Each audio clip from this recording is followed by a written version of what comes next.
Hello, everybody. Welcome to the Buckeye Weekly Podcast. I'm Tony Gerdeman, here as always with Tom Orr. Tom, how's it going? Tony, it is Tuesday of the week of a number 1 versus number 2 football game here in Columbus, Ohio. So what do we get to talk about, Tony? We get to talk about a moron. So we just wanted to touch base on the Dave Portnoy thing, which blew up on Monday night, where Front Office Sports did a thing saying Ohio State had banned him from the stadium because they do their show from outside the stadium. Then when it gets closer to the stadium, both shows move inside the stadium. And the report was that Ohio State didn't want him in the stadium. And so everybody runs with that. We talked about that on Twitter, and Twitter just goes crazy as it does. Ohio State is soft for all of this. And then Ohio State issues a statement saying, we didn't ban anybody. Ross Dellinger reports that Ohio State didn't ban anybody. And in fact, the Big Ten was told by Fox that Dave Portnoy they don't plan on having Dave Portnoy in any of the stadiums. So in a matter of about 12 hours, it went from Ohio State has banned Dave Portnoy from Ohio Stadium to Fox has banned Dave Portnoy from all stadiums, essentially. And so we did want to talk about it because, Tom, on one hand, this is college football. On the second hand, like, Fox created this issue on their own. Oh, for sure. This is that here's that attention you ordered coming home to roost, which, why do you have him on the show? For the same reason you had Clay Travis on the show, for the same reason that ESPN has Pat McAfee on the show, because these are people that have their own audiences for Lord knows what reason, but they have their own audiences.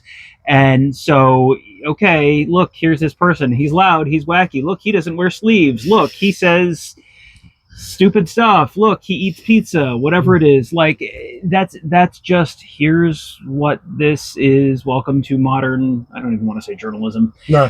This whole thing, we could just do 15 minutes just on the journalism of this whole thing. Like, just because you have this sort of put out there by someone doesn't mean that it's automatically exactly true and as reported. That's actually a life lesson you can take and apply to many areas of life, both in sports and news and breaking news and all sorts of stuff. Like, wait 24 hours and then you generally get a little more context and a little more sort of full idea of what's actually happening rather than just going full blast. But Tony, what about the clicks? What about the clicks, indeed? And so this started out, it was mentioned on another podcast that Ohio State wasn't going to be welcomed in, I think was the term. And it's like, well, certainly Ohio State controls the credentials of anybody. And if they don't deem you worthy of a credential, they're going to hold those credentials back for whatever you've done in the past, for whatever you've done in the present. But it's like, this is not an Ohio State Michigan thing, because Jake Butt was at a freaking practice. Former Michigan tight end was at an Ohio State practice back earlier this month. Charles Woodson is welcome in.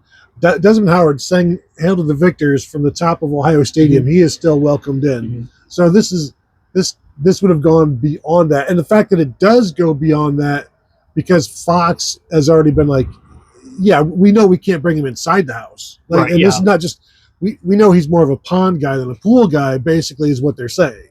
Well, yeah, and I think there's also, when you go inside, that's your main people on your set. And these shows have just grown and grown and grown. And it used to be, it's Chris Fowler and Lee Corso and Kirk Herbstreit. And it was Reese Davis and Lee Corso and Kirk Herbstreit. And then now it grows, and now you've got 8 people on the set or 10 people on the set or whatever it is.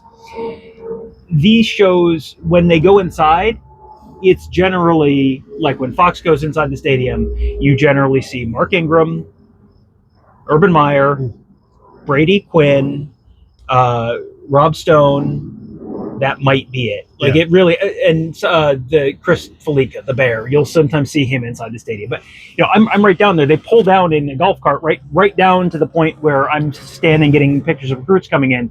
So they walk past me every time they're here. Those are the people you see. It's not, the Gilligan's Island and the rest.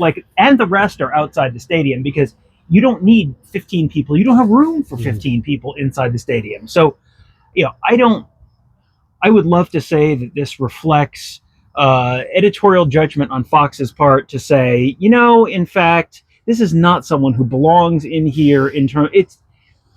I don't think it's that. I think it's just, you've got 4 seats at the desk, you got 5 seats at the desk, whatever it is.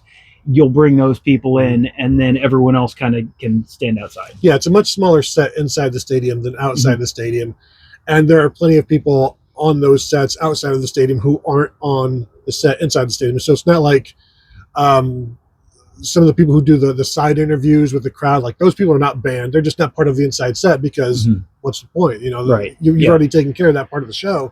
And I'm going to assume they've already taken care of the Portnoy part of the show, whatever that is. I don't intend to find out. Well, and certainly not this week when everybody's going to be watching Lee Corso's last game day.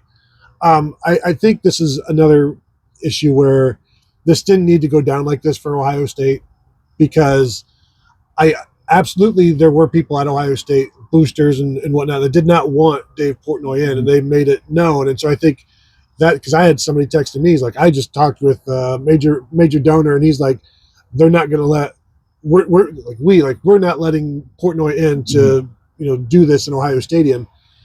And other people had similar stories, and this is the donor portion saying this, and I think it gets construed as the OSU media portion, the SID and Ryan Day. And Ryan Day, I'm guaranteed, like Ryan Day, he's going to be asked about this. He's like, I got Texas. I don't know that Ryan Day knows who Dave Portnoy is. Like, he might legitimately not know who Dave Portnoy is.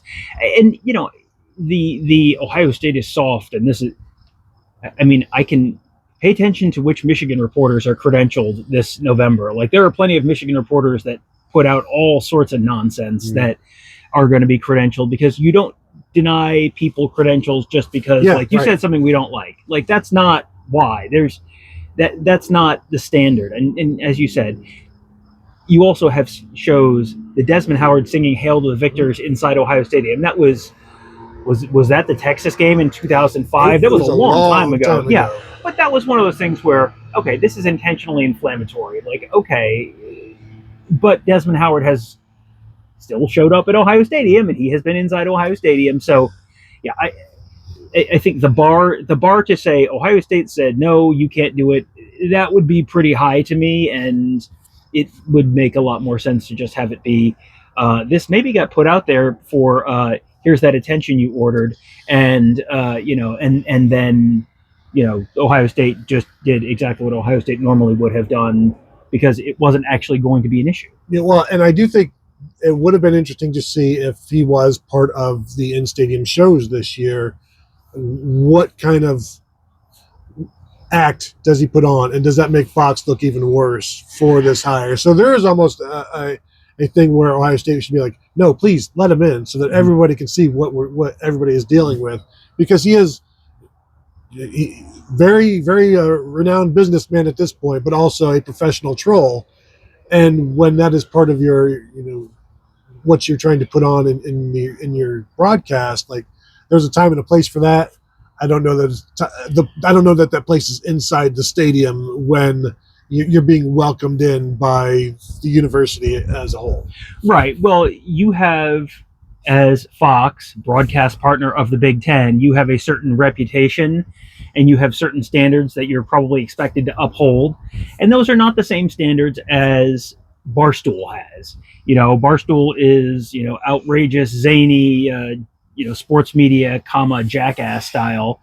And there are people for whom that is an appealing thing, and go with God. I don't know what to say, but that's not what Fox is. And if you are the broadcast partner of the Big Ten, and you're spending a whole lot of money, and you're trying to keep your business partners who you're literally in business with, because they own part of the Big Ten network, you should be probably trying to, like, everyone should be kind of trying to play nicely together and not do the here's that attention you ordered when it's going to be inflammatory. But that's a decision that got made quite a while ago, and so here we are. Yeah, I think this could have been avoided if Fox had made it known earlier that Portnoy is not going to be inside the stadium for any of their shows this year at this point. But once something starts leaking out, then it's going to explode, and for Ohio State. They bear the brunt of this. They continue. They get the soft label despite the most difficult national championship run in college football history coming off of that. But that's neither here nor there, Tom. So there you go. We just wanted to touch base on this and kind of wrap it up and then move on because there's Texas is this week. We've got some other stuff that we're going to be talking about as well. So if you want to go ahead and hit that thumbs up, we would appreciate it. If you're a 5-star rating and review kind of person on your podcast, we'd appreciate that as well. And of course, you can continue to find us at BuckeyeHuddle.com. Thank you all for tuning in, and we'll talk to you guys later.